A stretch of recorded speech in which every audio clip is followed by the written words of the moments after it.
خلیل بھائی کی طرف چلتے ہیں، اور آپ نے جو علاج وغیرہ پوچھے تھے، جو باتیں کہی ہیں امراض کے حوالے سے، اس پہ رہنمائی لیتے ہیں. جی حضور. صلو علی الحبیب صلی اللہ تعالی علی محمد صلی اللہ علیہ وآلہ وسلم. سب سے پہلے درد سر کے حوالے سے عرض کروں گا. اس کے مختلف وجوہات ہوتی ہیں، پہلے اس پر غور کر لیا جائے. اگر کوئی خاص وجہ نہیں ہے، دماغی کمزوری ہی کا معاملہ ہے، جیسے قبض ہوتی ہے، کبھی گیس ہوتی ہے، کبھی آنکھیں کمزور ہوتی ہیں، کبھی کوئی ڈپریشن ہوتا ہے، تو اس کی وجہ سے بھی اس طرح کے معاملات ہوتے ہیں. تو یہ دیکھ لیا جائے، بعض اوقات دماغی کمزوری کی وجہ سے بھی ایسا ہوتا ہے. اگر دماغی کمزوری کی بنا پر ایسا ہے تو آپ یہ 4 چیزوں پر مشتمل یہ بنا لیجئے، تو انشاءاللہ اللہ چاہے گا تو فائدہ حاصل ہوگا. اس میں سب سے پہلے آپ بادام لے لیں، اور دوسری چیز اس کے اندر ہے کدو شریف کے بیج کو جیسے چھیلیں گے تو اندر سے اس کا مغز نکلتا ہے، تو وہ آپ نے لینا ہے 100 گرام. چھلکے یعنی کہ جو بیج کے اوپر چھلکا ہوتا ہے وہ ہٹا دیں. اور پھر تیسری چیز آپ نے لینی ہے کشنیز، مغز کشنیز کہتے ہیں دھنیے کو. تو اس کے جو دھنیے کا مغز ہوتا ہے، یہ پیلا پیلا سا ملتا ہے، پیلے کلر میں ہوتا ہے، یلو کلر میں، تو یہ آپ کو ملے گا. یہ بھی آپ نے لینا 100 گرام. 3 چیزیں ہو گئیں، بادام، کدو شریف کے بیج اور مغز کشنیز یعنی دھنیے کے بیج. تینوں چیزیں 100 گرام لے لیں. اور آخری چیز اس کے اندر ہے دار چینی، یہ 50 گرام شامل کر لیں، اس کو پیس کر رکھ لیں. تو انشاءاللہ عز و جل درد سر کے حوالے سے بھی انشاءاللہ بہت زیادہ فائدہ حاصل ہوگا. اسی طرح بعض ایسے افراد ہیں، بلکہ ایک تعداد ہے جنہیں شوگر ہوتا ہے، تو وہ ان کی بھی اس وجہ شوگر کی وجہ سے بھی دماغی کمزوری پیدا ہو جاتی ہے. ان کے لیے بھی انشاءاللہ عز و جل یہ بہت زیادہ مفید رہے گا. باقی مزید ایک سوال ہوا تھا کہ کمر میں درد ہے، جوڑوں میں درد ہے، کچھ سوجن بھی ہے، تو ویسے تو باقاعدہ پراپر علاج کروایا جائے کہ آیا وجوہات ان کی کیا ہیں. ایک جنرلی میں علاج عرض کر دیتا ہوں، جو کہ جوڑوں کے درد وغیرہ کے حوالے سے، سوجن وغیرہ کے حوالے سے، ہڈیاں کمزور ہوتی ہیں، اس حوالے سے انشاءاللہ فائدہ حاصل ہوگا. کھجور کا استعمال بھی کریں، اور ایسے مریض جو ہے بالخصوص بڑے کا گوشت چھوڑ دیں، وہ استعمال نہ کریں.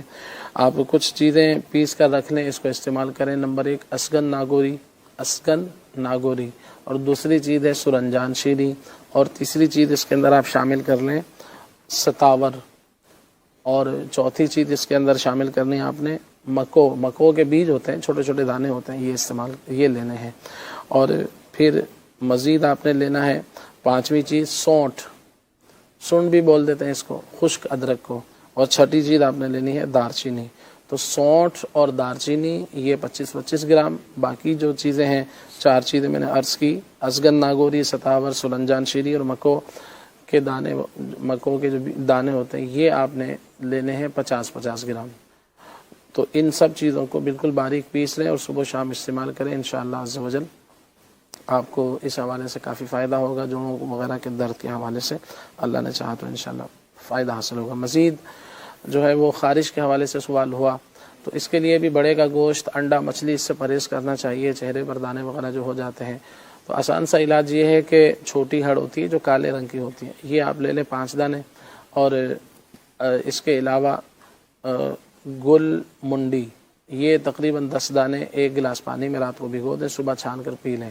ویسے غذا پر توجہ دیں، جیسے موسمبی ہے، مالٹا ہے، آج کل اس کا ہمارے ہاں اس کا موسم ہے، اس کو استعمال کریں، انشاءاللہ فائدہ حاصل ہوگا. قبض نہ رہنے دیں، اور یہ بڑے کا گوشت، انڈا، مچھلی وغیرہ اس سے پرہیز کریں تو انشاءاللہ فائدہ حاصل ہوگا. آلو بخارے بھی اس میں فائدہ کرتے ہیں، تو سونف کا استعمال یہ بھی اس میں انشاءاللہ عز و جل فائدہ کرے گا. مزید بچوں کے پیٹ کے میں جو گیس وغیرہ پیدا ہو جاتی ہے، تو بعض ایسے بچے ہوتے ہیں کہ جو اپنی والدہ کا دودھ پیتے ہیں، تو ان کو ایسوں کے جو گھر والے ہیں، جیسے بچے کی جو والدہ ہے، اس کو چاہیے کہ وہ خود کچھ پرہیز کریں ایسی چیزوں سے کہ جو گیسز پیدا کرتی ہیں. اس کے اندر جیسے آ جاتا ہے کلیجی، پائے، تلی ہوئی جو چیزیں ہوتی ہیں، یہ چیزیں.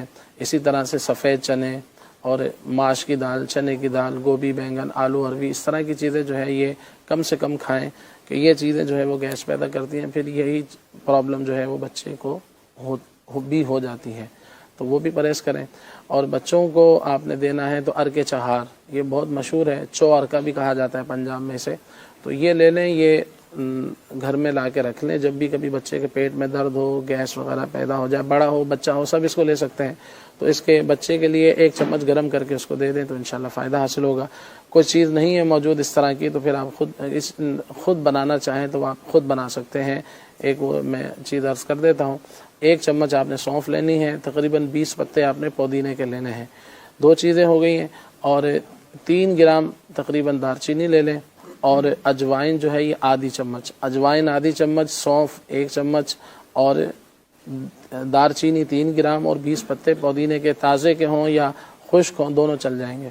دیسی جو پودینہ ہوتا ہے جو گھروں میں استعمال کرتے ہیں, اس کو 1 گلاس پانی کے اندر پکا لیں. جب آدھا گلاس رہ جائے تو اس کو چھان کر 1 چمچ, یا عمر کے حساب سے 2 چمچ, یا بڑا ہے تو وہ آدھا کپ جو ہے اس کو صبح شام استعمال کر لیں. انشاءاللہ عز و جل گیس کے لیے فائدہ مند ہوگا. بعض بچوں کو جیسے قبض بھی ہو جاتا ہے تو اس کے لیے یہ ہے کہ کسٹر آئل یہ دودھ میں ڈال کر استعمال کروایا جائے, یا ویسے ہی پلا دیں, سوتے وقت پلا دیں, یا جب بھی موقع ملے. تو انشاءاللہ یہ کسٹر آئل یا روغن بادام یہ بچوں کے لیے قبض کی بہترین دوا جو ہے وہ کسٹر آئل ہے. اس کو 1 چھوٹی چمچ, آدھی چمچ, چوتھائی چمچ عمر کے اعتبار سے دے دیں تو انشاءاللہ عز و جل اس حوالے سے فائدہ حاصل ہوگا. صلو علی الحبیب صلی اللہ تعالی علی محمد. اچھا خلیل بھائی, یہ ایک جیسے پودینہ ہوتا ہے تو ایک سد پودینہ ہوتا ہے. جی جی, یہ سد پودینہ کیا ہوتا ہے؟ سد پودینہ یہ ہوتا ہے کہ جیسے آسان الفاظ میں یہ کہہ لیں کہ وہ اسی سے ہی تیار ہوتا ہے, پودینے سے ہی تیار ہوتا ہے.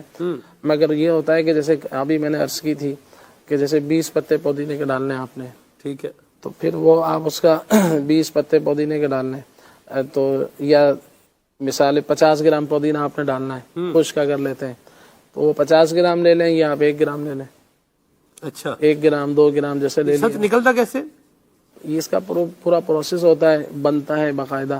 تو پھر یہ یعنی کہ اس کی جو افادیت ہے اس میں بہت زیادہ فرق ہو جاتا ہے. اچھا, اگر آپ نے مثالیں وہ 50 گرام یا 100 گرام پودینہ ڈالنا ہے تو اس کی بجائے آپ یہ 2-3 گرام یہ شامل کر لیں تو یہ اتنا ہی کام کرے گا. واہ واہ واہ, یہ اس کا فائدہ ہے. ماشاء. جیسے معلومات, ایک نئی معلومات ہوگی بہت ساروں کے لیے کہ یہ جو آڑو ہوتا ہے یہ ایک عرب ملک ہے, وہاں پر ایسا کرتے ہیں آڑو کے لیے کہ اس کو محفوظ کر لیتے ہیں. اس کے ارگ کو یہ کاٹن کے جو کپڑے جو ہوتا ہے کپڑا, اس کے اندر اس کو جذب کر لیتے ہیں. ارگ کو؟ جی, اس کے ارگ کو, آڑو کے ارگ کو. جی. اچھا. اور پھر یہ آنکھوں کے لیے بہت زیادہ مفید ہوتا ہے. جن لوگوں کو رات کو صحیح نظر نہیں آتا ان کے لیے بڑا مفید ہوتا ہے آڑو آنکھوں کے لیے. تو وہ پھر اس کو جو ہے جب اس کا موسم نکل جاتا ہے تو پھر جب اس کو استعمال کرنا ہوتا ہے تو اس کو جو ہے تھوڑا سا پانی میں گھولتے ہیں, اس کو پی جاتے ہیں. تو یہ محفوظ کرنے کے مختلف انداز ہوتے ہیں. مگر یہ جو ست ہوتا ہے, ست اجوائن ہوتا ہے, ست پودینہ ہوتا ہے, تو یہ پھر سد ملیٹھی بھی ہوتا ہے. ست ملیٹھی بھی ہوتا ہے. اسی طرح سے اس کا دیگر بھی کئی ایک چیزیں ہیں جن کا ہوتا ہے. تو پھر یہ کہ اس کی افادیت بہت زیادہ بڑھ جاتی ہے. منجنوں میں بھی ڈالا جاتا ہے. اچھا, جیسے منجن میں آپ نے اگر دار چینی ڈالنی ہے مثال 1 کلو, ہاں جی, تو آپ وہ مثال تھوڑا سا اس میں تھوڑا سا دار چینی ڈال دیں تو وہ فائدہ کرتا ہے. تو یہ اس کی افادیت بہت بڑھ جاتی ہے. چلیں جی, ماشاءاللہ, اللہ رحمت نظر فرمائے. اور آپ دیکھیے اللہ تبارک و تعالیٰ نے انسان کو کیسی عقل اور سمجھ نصیب فرمائی ہے, اور پھر انسان کو کیسی صلاحیت اور ابیلٹی سے نوازا ہے کہ یہ چیزوں کو جو ہے وہ میکسیمائز بھی کر سکتا ہے اور چاہے تو منیمائز بھی کر سکتا ہے. یہ اللہ کریم کی عطا ہے.